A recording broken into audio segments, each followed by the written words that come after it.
Hi hello എല്ലാവർക്കും മല്ലീസ് happy വേൾഡിലേക്ക് സ്വാഗതം. ഇന്നത്തെ വീഡിയോ മില്ലറ്റ് കൊണ്ട് നല്ല ക്രിസ്പി ആയിട്ടുള്ള ഒരു ദോശയും നല്ല പൂ പോലുള്ള ഒരു ഇഡ്ഡലിയുടെ റെസിപ്പിയാണ്. മില്ലറ്റ് കഴിക്കുന്നത് ഹൃദയത്തിൻ്റെ ആരോഗ്യത്തിനും ഷുഗർ, പ്രഷർ, കൊളസ്ട്രോൾ ഒക്കെ കുറയാനും അതുപോലെ വെയിറ്റ് ലോസിനും ഒക്കെ വളരെ സഹായിക്കുന്നതാണ്. ഇന്ന് ഞാനിവിടെ ഇഡ്ഡലിയും ദോശയും ഉണ്ടാക്കാൻ എടുത്തിരിക്കുന്നത് ബാണ്യാട് മില്ലറ്റാണ്. അത് 2 കപ്പ് എടുത്തിട്ടുണ്ട്. ഇതിന് മലയാളത്തിൽ കവടപ്പുല്ലെന്നും തമിഴിൽ കുതിരവാലി അരിയെന്നും ഒക്കെ പറയാറുണ്ട്. നമുക്കിത് മാർക്കറ്റിൽ വാങ്ങിക്കാനായിട്ട് കിട്ടുന്നതാണ്. അതൊരു 2 കപ്പ് എടുത്ത് ഒരു ബൗളിലോട്ട് ഇട്ട് കൊടുത്തിട്ടുണ്ട്. ഇനി വേറൊരു ബൗളിലോട്ട് ഞാൻ 2 കപ്പ് മില്ലറ്റിന് 1 കപ്പ് ഉഴുന്നാണ് എടുത്തിരിക്കുന്നത്. അതിലോട്ട് 1 ടീസ്പൂൺ ഉലുവ കൂടി ചേർത്ത് കൊടുക്കാം. ഇനി ഇത് മൂന്നും നല്ല പോലെ ഒന്ന് കഴുകി വൃത്തിയാക്കി എടുക്കാം. മില്ലറ്റ് സെപ്പറേറ്റ് ആണ് ഞാൻ കഴുകി വൃത്തിയാക്കി എടുക്കുന്നത്.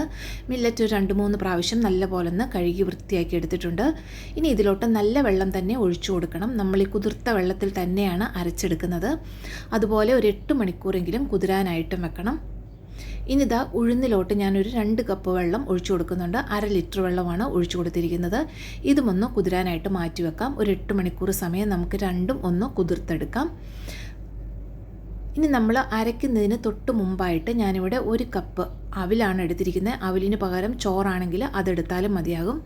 1 കപ്പ് അവിൽ കുതിരാൻ ആവശ്യത്തിന് വെള്ളം ഒഴിച്ച് ഒന്ന് കുതിരാനായിട്ട് വെക്കാം. 1 മണിക്കൂർ മുമ്പൊന്ന് കുതിരാനിട്ട് കൊടുത്താൽ മതിയാകും. ഇപ്പം ഞാനിതാ അതൊന്ന് കുതിരാനായിട്ട് മാറ്റി വെച്ച് കൊടുത്തിട്ടുണ്ട്. ഇപ്പോൾ ഇതാ അവിലും ഒന്ന് കുതിർന്ന് വന്നിട്ടുണ്ട്. ഇനി നമുക്ക് അരയ്ക്കാനായിട്ട് തുടങ്ങാം. ഇപ്പോൾ ഉഴുന്നും ഉലുവായും എല്ലാം നല്ല പോലെ കുതിർന്ന് വന്നിട്ടുണ്ട്. ഇത് ഞാൻ 4 മണിക്കൂർ പുറത്ത് വെച്ചിട്ടും പിന്നീട് ഒരു 4 മണിക്കൂർ ഫ്രിഡ്ജിനുള്ളിൽ വെച്ചൊന്ന് തണുപ്പിച്ചുമാണ് കുതിർത്തെടുത്തിരിക്കുന്നത്. അതുകൊണ്ട് ഉഴുന്ന് നല്ല തണുത്താണ് ഇരിക്കുന്നത്. ഇതുപോലൊന്ന് തണുപ്പിച്ചെടുക്കണം. ഇല്ലെങ്കിൽ ഐസ് ക്യൂബ്സ് ചേർത്തോ തണുത്ത വെള്ളം ചേർത്തോ നിങ്ങൾക്ക് അരച്ചെടുക്കാവുന്നതാണ്. ഉഴുന്നൊട്ടും ചൂടായി പോകാൻ പാടില്ല. ഇപ്പോൾ ഇതാ ഞാൻ ആ വെള്ളത്തോട് ഒഴിച്ചപ്പം വെള്ളം കുറച്ച് കൂടുതലാണെന്ന് തോന്നിയുകൊണ്ട് വെള്ളം കുറച്ച് മാറ്റി വെക്കുന്നുണ്ട്. ആ വെള്ളം കളയണ്ട, നമ്മൾ മില്ലറ്റ് അരയ്ക്കുമ്പോൾ അതിലോട്ട് ചേർത്ത് കൊടുത്താൽ മതി. എന്നിട്ട് ഇതാ നല്ല പോലെ തിക്കായിട്ട് ഞാൻ ഉഴുന്നും ഉലുവായും ഒന്ന് അരച്ചുകൊണ്ട് വന്നിട്ടുണ്ട്. മിക്സി ചൂടാവാതിരിക്കാനായിട്ട് പ്രത്യേകം ശ്രദ്ധിക്കണം. അരയ്ക്കാൻ ബുദ്ധിമുട്ട് തോന്നിയാൽ കുറച്ചും കൂടി വെള്ളം ഒഴിച്ചൊന്ന് അരച്ചെടുക്കാവുന്നതാണ്. അതുപോലെ തന്നെ ഇതാ മില്ലറ്റും നല്ല പോലെ കുതിർത്തെടുത്തിട്ടുണ്ട്. മില്ലറ്റ് ഒരു 8 മണിക്കൂറെങ്കിലും കുതിർത്തിട്ട് ഇഡ്ഡലി ഉണ്ടാക്കുമ്പോഴാണ് അതിലുള്ള വൈറ്റമിൻസ് എല്ലാം നമ്മുടെ ബോഡിയിലോട്ട് അബ്സോർബ് ആകാൻ പാകത്തിന് ഒന്ന് അരഞ്ഞു കിട്ടുകയുള്ളൂ. അതുകൊണ്ട് 8 മണിക്കൂറെങ്കിലും അതൊന്ന് കുതിർത്തെടുക്കാനായിട്ട് ശ്രദ്ധിക്കണം. ഇനി ഇതാ മില്ലറ്റ് കുതിർത്ത വെള്ളവും കളയരുത്. അതൊന്ന് ഊറ്റി മാറ്റി വെച്ചതിന് ശേഷം മില്ലറ്റെല്ലാം ഇതിലോട്ട് ഇട്ട് കൊടുക്കാം. ഇനി ആവശ്യത്തിനനുസരിച്ചിട്ട് വെള്ളം ചേർത്ത് കൊടുത്താൽ മതിയാകും. ഇപ്പം ഞാൻ എന്താ മുഴുവൻ മില്ലറ്റും ഇട്ട് കൊടുത്തിട്ടുണ്ട്. കുറച്ച് വെള്ളവും കൂടി ചേർത്താണ് ഇട്ട് കൊടുത്തിരിക്കുന്നത്. ഇനി ഇതിലോട്ട് നമ്മൾ നേരത്തെ കുതിരാൻ വെച്ച അവിൽ ചേർത്ത് കൊടുക്കാം. അവിലിന് പകരം ചോറാണെങ്കിൽ 1 കപ്പ് ചോറ് ചേർത്ത് കൊടുത്താൽ മതിയാകും. ഞാനിപ്പോൾ ഇതാ 1 കപ്പ് അവിലും ചേർത്ത് കൊടുക്കുന്നുണ്ട്. കുറച്ച് ചേർത്ത് കൊടുത്താലും കുഴപ്പമൊന്നുമില്ല. ഞാനിപ്പോൾ കുതിരാനിട്ടതുകൊണ്ട് മുഴുവനും ചേർത്ത് കൊടുത്തിട്ടുണ്ട്. ഇനി ഇതിലോട്ട് ആവശ്യത്തിന് വെള്ളം ഒഴിച്ചു കൊടുക്കാം. ആദ്യം ഞാൻ ആ ഉലുവായും ഉഴുന്നും കുതിർത്ത ആ വെള്ളമാണ് കുറച്ച് ബാക്കിയുണ്ടായിരുന്ന ഒഴിച്ചു കൊടുത്തത്. ഇനി ബാക്കി നമ്മൾ മില്ലറ്റ് കുതിർത്ത ആ വെള്ളം കൂടി ഒഴിച്ചു കൊടുക്കാം. അതൊരു 3/4 ഗ്ലാസോളം ഒഴിച്ചു കൊടുത്തിട്ടുണ്ട്. ഇനി ഇത് അടച്ച് നല്ല പോലെ ഒന്ന് അരച്ചു കൊണ്ടുവരാം. ഇപ്പം ഞാൻ അതും നല്ല പോലെ ഒന്ന് അരച്ചു കൊണ്ടുവന്നിട്ടുണ്ട്. ഇനി ഇതെല്ലാം കൂടി നല്ല പോലെ ഒന്ന് മിക്സാക്കി എടുക്കാം. നമുക്കിത് കൈ വെച്ചിട്ട് മിക്സ് ചെയ്യാം, അല്ലെങ്കിൽ ഇതുപോലൊരു തടിയുടെ തവി കൊണ്ടൊന്ന് മിക്സാക്കി എടുത്താൽ മതി. ഞാനിപ്പോൾ തടിയുടെ തവി കൊണ്ടാണ് മിക്സ് ചെയ്തെടുക്കുന്നത്. എനിക്ക് കൈ കൊണ്ട് മിക്സ് ചെയ്യുന്നതിനേക്കാൾ എളുപ്പം ഇതുപോലൊരു തവി വെച്ചിട്ട് മിക്സ് ചെയ്യുന്നതാണ്.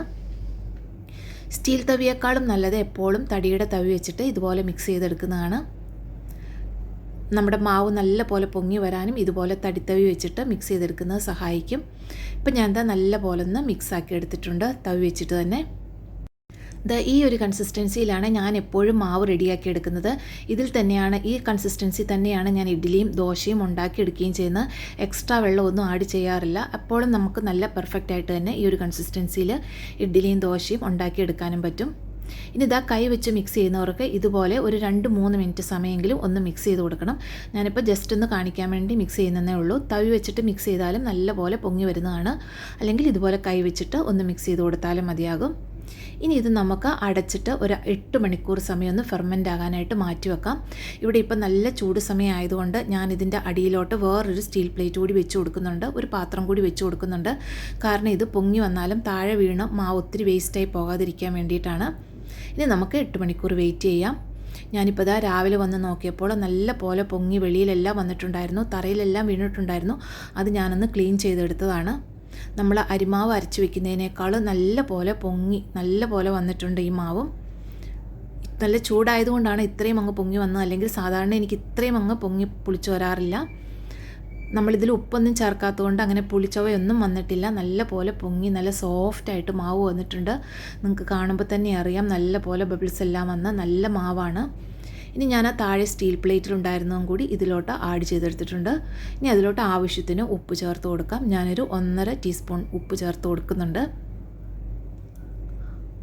ഇനി നല്ല പോലെ ഒന്ന് മിക്സാക്കി എടുക്കാം.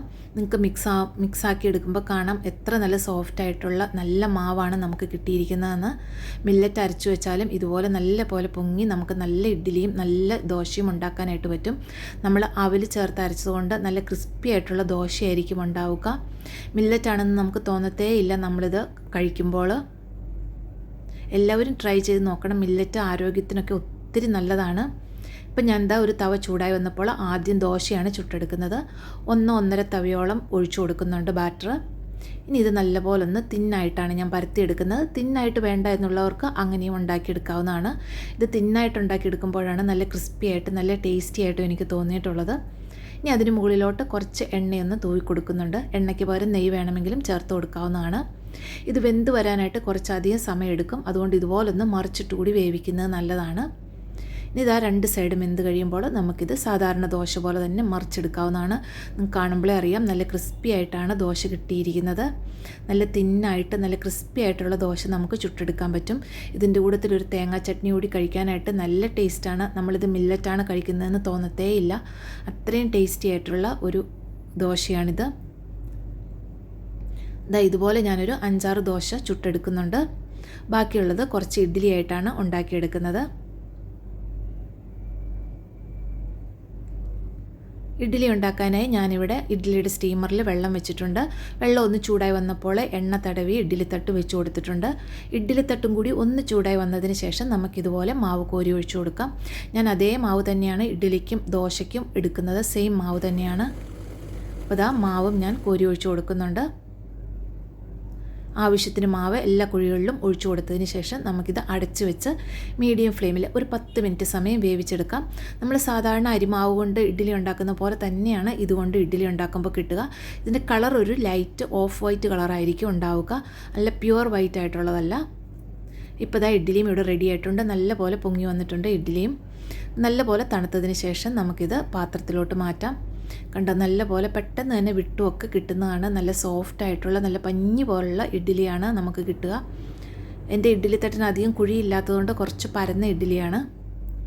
ഇപ്പോൾ ഒരു തട്ടിലുള്ള ഇഡ്ഡലി മുഴുവൻ ഞാനിവിടെ എടുത്തു വെച്ചിട്ടുണ്ട്. അടുത്ത് കുറച്ചും കൂടെ ഒന്ന് ചൂടാറാനുണ്ട്. അതുകൊണ്ടാണ്.